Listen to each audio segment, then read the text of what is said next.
Hi everybody, my name is Max Edkins. I'm from the Connect for Climate program of the World Bank Group.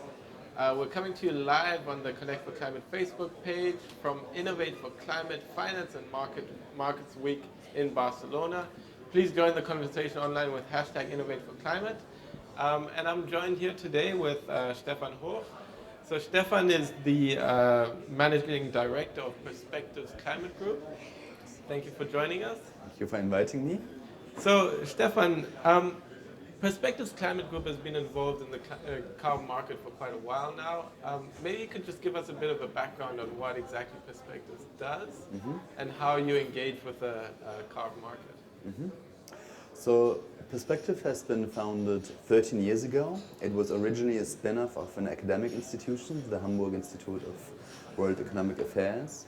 It was founded by Axel Michaelova, who is one of the senior experts in this field. And so we have an origin that was very much focused on the clean development mechanism, the Kyoto Protocol's main emissions trading instruments that engaged developing countries voluntarily in climate action without obligations of doing so. And we have always been very close to the pulse of the climate negotiations, and our work, our research and consulting work, has always evolved along the developments of international climate policy in particular, but not limited to the UNFCCC negotiations. And so our core expertise is to help policymakers, but also the private sector, to participate in the instruments that come out of the UNFCCC process, such as market mechanisms and climate finance institutions like the GCF, the Green Climate Fund. Exactly, and that's very much what this conference is also about. It's innovation for climate and looking into the innovations in finance and markets. Where are those innovations, how are they happening, and how are they affecting both the private sector as well as the policy environment? So in light of the Paris Climate Change Agreement, which happened in 2015, where under the UNFCCC, the world came together and decided to really take on climate change, to put forward their country action plans, their nationally determined contributions, and really work as a holistic unit to reach that 2-degree target, if not the 1.5-degree target that we need. So within the outcomes of the Paris Climate Agreement, what are the new mechanisms and how are you starting to engage with them? I mean, first of all, innovation can have various meanings, and quite often we think about technologies, right? Innovations in renewable energy, in electric mobility, in battery technologies, and so on and so forth. But what we also really need, and where we're just starting to work on, to think about and to discuss, is innovation of policy instruments and also financial instruments. And so I think one of the issues that is very important now to understand is that we're still very much in an early phase of discussing how exactly do these mechanisms look like under the Paris Agreement. And I think it will probably still take 1 or 2 years until this rule book for these mechanisms will actually become clearer, and I think only then the private sector will really move in and implement. So that is very much a discussion on a political level right now. Having said that, I think we shouldn't forget that we still have an existing range of mechanisms like the CDM. We have nationally appropriate mitigation actions, NAMAs, and we also now have the Green Climate Fund, who has started to disperse money, who is using a different approach to fund climate action in developing countries. So I think it's really important now to try to navigate this transition from the Kyoto Protocol instruments to the Paris Agreement mechanisms. And I think here we should really take a very hard look of what has actually worked well, what hasn't worked so well, what are the reforms that have already been achieved, and how can we transition those into the future generation of policy instruments. And just to give you an example, we often talk about the CDM, the Clean Development Mechanism, as a project-based mechanism. But it has really taken, another step in the sense that it doesn't only support individual projects but programs, and that has been particularly important for initiatives in Africa that you know very well as well, I believe. For instance, funding off-grid electrification with renewable energy in rural communities. That is something that a CDM project could never have supported because of the transaction costs for a single project. But if you can now aggregate these smaller interventions into one program, that is a game changer in many ways. And to capture these lessons also for the Paris Agreement, that's really very important. Absolutely, and it's those game changers, those are the innovations that we need and that we need to embrace.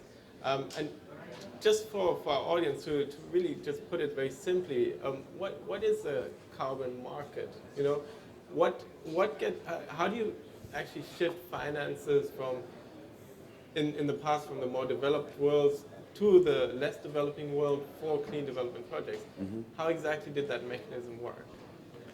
Well, in the past, you could have a project that needed to follow methodologies that were defined by the UN, basically. And if you follow these methodologies, you could have certificates issued, which are basically pollution permits, if you want.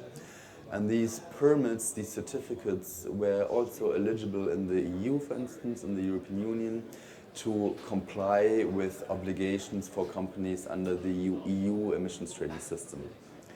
So that created this market because you could sell this certificate now to somebody who needs that, basically. What's quite interesting, I believe, already now, even before the Paris Agreement, that we have more of a diversification of how these instruments are used.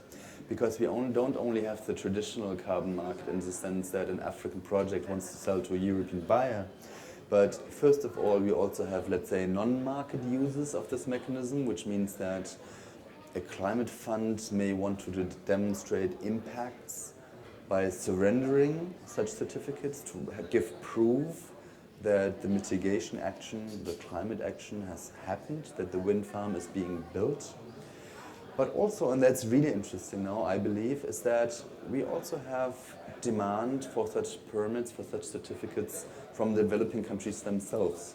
So for instance, South Africa now has a carbon tax where you can also use certificates from such CDM projects to comply with a part of your burden. And the major function of that is to give some flexibility for companies to lower a bit also the costs. And that is very important to get the political support to introduce carbon pricing in the first place, to introduce a carbon tax or an emissions trading system. And we see that very consistently across continents, across countries at different level of development. And that's why I think, there's much more than just this EU buys from the rest of the world. It has really evolved a lot since the early days. Absolutely, and that's also in line with what was agreed under the Paris Climate Change Agreement, that every country is putting forward their own targets. Yes. of reducing their greenhouse gases, and within that framework, if they cannot achieve those targets, they may look for offsets and may look to the carbon market to actually buy certificates to help them achieve that target. And now that it's become a holistic, all-country involved kind of policy, it's really interesting to see also the markets involved in that way.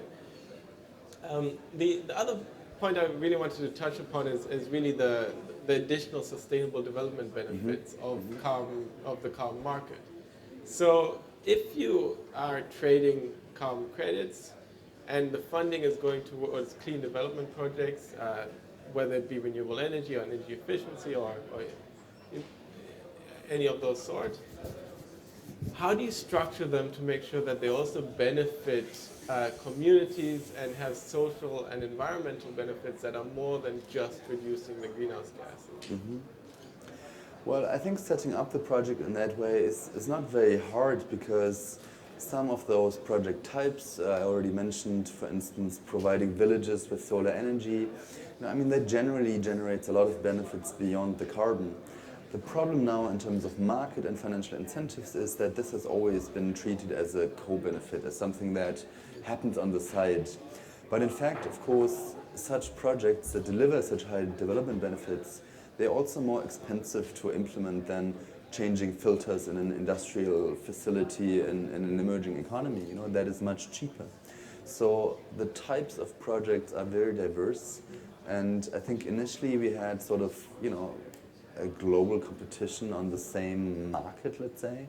But we see, and we need, in fact, a bigger differentiation between, having higher prices, higher level of support, for those projects with additional benefits.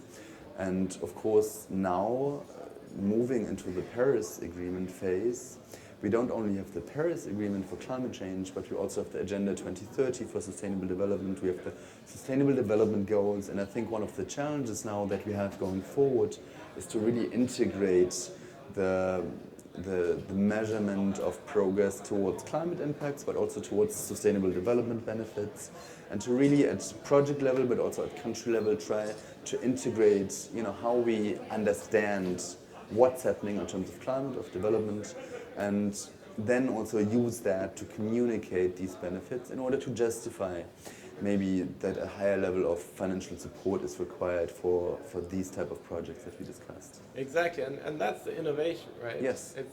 And those are the synergies that we're bringing to this conference. So let me just touch upon the takeaways from the conference, and I'd also like you to summarize, kind of your message for the audience. What do you see coming up in the future around climate finance, the evolving climate markets, and the innovation within that? Mm-hmm. First of all, I think this conference is a really great place to have this conversation, because you meet the community of practice, you meet the experts that are thinking about these problems. So it's great to just have this type of conversations, not just here now for a media audience in a way, but also really on a very high level of sophistication. And it's an opportunity to meet and take these innovations and these ideas further, because it makes a big difference if people meet in person to discuss stuff, rather than just exchanging ideas by email or so. So that's the one thing. And the other thing is that, we have to admit that, this conference has been bigger in the past. It's cozy right now. But I think we do have, let's say, the hardcore of those people that are really passionate, that have been in this for a long time. And what I see is that there's a lot of questions that are being asked. And as I said initially, there's still a lot of things that need to be addressed before I think we will see a very strong push by the private sector to again become more engaged, because we need political certainty. And it will be 1 or 2 years away, but I think now we are developing the instruments, the ideas and the innovations, if you want, that will then later be implemented on hopefully a very large scale, because that's what we need for Paris. Absolutely. So it's urgent, and we need to scale up, and we need to evolve those innovations. Thank you so very much for taking the time. We've been live on Connect for Climate's Facebook page. Please join us in the discussion with #InnovateForClimate. Thank you again, Stephan. Thank you very much, Max, for inviting me. It was a great pleasure, as always. Absolutely. Thank you.